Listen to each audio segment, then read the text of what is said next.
what would you say are the core principles of customer service? Okay, there's two ways to answer that. One is to get right into, what are the principles, as in the tools to apply, the analytic frameworks that can help, the ways of looking at it. But I think there's another one that's more fundamental. When I started working in the field and the country said we want to become known as outstanding in service, my first question was, what do you mean by service? And you could ask 100 people and get 100 slightly different answers. In fact, if you don't mind, let me ask you, what is service? That's a good question. Right. And you're somebody who's a specialist in the field. So It literally took me a few years. And then I realized, okay, I've got to be able to explain this to a lay person. It's kind of like, how do you explain a brand new sport to somebody? You better make it simple. And so here's the definition I wrote. Service is taking action. That makes sense, right? You got to do something. Service is taking action to create value for someone else. Okay.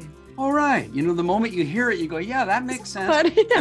And it makes sense for the external customer service, but it also makes sense for all the internal service, from IT, from finance, from admin, from HR, from security, etc. It also makes sense at the front line and the supervisor and the manager and the leader, all the way up to the boardroom, taking action to create value for someone else. Yeah. So simple, yeah. Now, more recently, I've been digging into, well, wait a minute, what do we mean by value? Ooh. Because value is an assessment. Values is someone's interpretation. Right. And generally, something is valuable when it contributes to someone's well-being.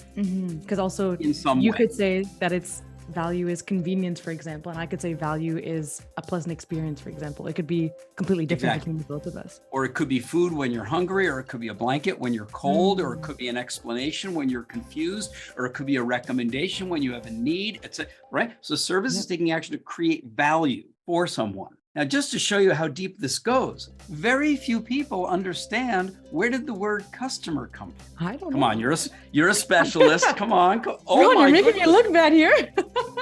Well, let me fill in the blank. Okay, and it's surprising because the word customer originally came from tax collector. What? Well, think about it. When you cross a border, you go through customs. And customs are the people who extract value from the trader who's bringing something across a border, okay? Now think about that. A customer is the person who gets the value. That makes perfect sense. Service is taking action to create value for, well, let's call it the customer. It's a perfect fit. Right.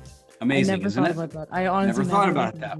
Wow. And by the way, the world is changing, and we're all dealing with ecological issues and political issues and social issues, etc. So I've been putting a lot more effort recently, the past 4 years or so, into the phenomenon of care. And so what is care?